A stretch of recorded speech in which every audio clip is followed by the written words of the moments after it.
भारत अपनी प्राचीन संस्कृति और समृद्धशाली इतिहास के साथ ही प्राचीन चमत्कारी मंदिरों के लिए बहुत विख्यात है।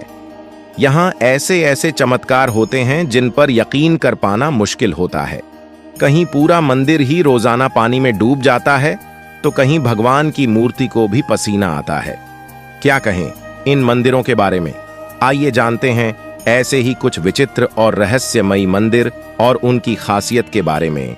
नंबर 1, लेपाक्षी मंदिर, आंध्र प्रदेश। आंध्र प्रदेश के अनंतपुर जिले में भगवान शिव का लेपाक्षी नामक एक मंदिर है। इस मंदिर में भगवान शिव के क्रूर और रौद्र रूप भगवान वीरभद्र विराजमान हैं। इसी कारण से इस मंदिर को वीरभद्र मंदिर भी कहा जाता है। यह मंदिर हैंगिंग पिलर टेम्पल के नाम से भी अब दुनिया भर में विख्यात हो चुका है। इस मंदिर में यूं तो 70 खंभे हैं, लेकिन इस मंदिर का आकर्षण केंद्र हवा में लटका वो खंभा जिस पर मंदिर का पूरा भार आधारित है। मंदिर में मौजूद हवा में लटके इस खंभे को आकाश स्तंभ के रूप में माना जाता है। यह खंभा जमीन से आधा इंच के करीब ऊपर उठा हुआ है।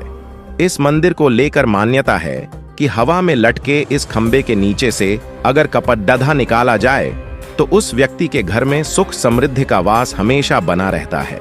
खंभे के हवा में लटकने के पीछे एक कथा भी प्रचलित है। माना जाता है कि भगवान वीरभद्र की उत्पत्ति दक्ष प्रजापति के यज्ञ के बाद हुई थी।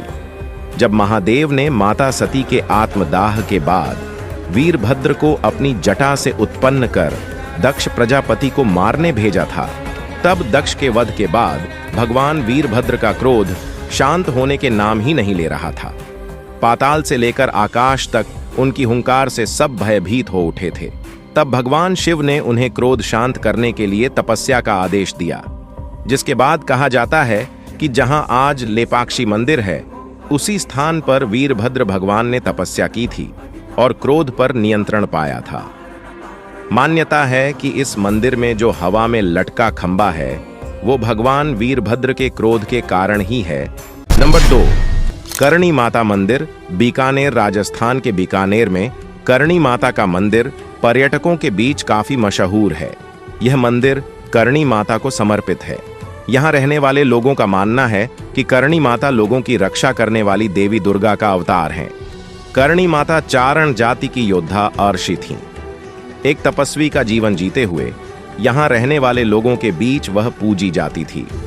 जोधपुर और बीकानेर के महाराजाओं से अनुरोध प्राप्त करने के बाद उन्होंने मेहरानगढ़ और बीकानेर किलों की आधारशिला भी रखी। हालांकि उन्हें समर्पित कई मंदिर हैं, लेकिन बीकानेर से 30 किलोमीटर की दूरी पर देशनौक शहर में स्थित इस मंदिर की सबसे ज्यादा मान्यता है। बीकानेर में करणी माता मंदिर अपनी वास्तुकला के लिए ही लोकप्रिय नहीं है, बल्कि यह मंदिर 25,000 से ज्यादा चूहों का घर है। नंबर 3, असीरगढ़ के किले में स्थित शिव मंदिर, मध्य प्रदेश के बुरहानपुर जिले के असीरगढ़ में एक शिव मंदिर स्थित है। असीरगढ़ किले में स्थित शिव मंदिर की प्राचीन महिमा कई धार्मिक ग्रंथों में भी मिलती है।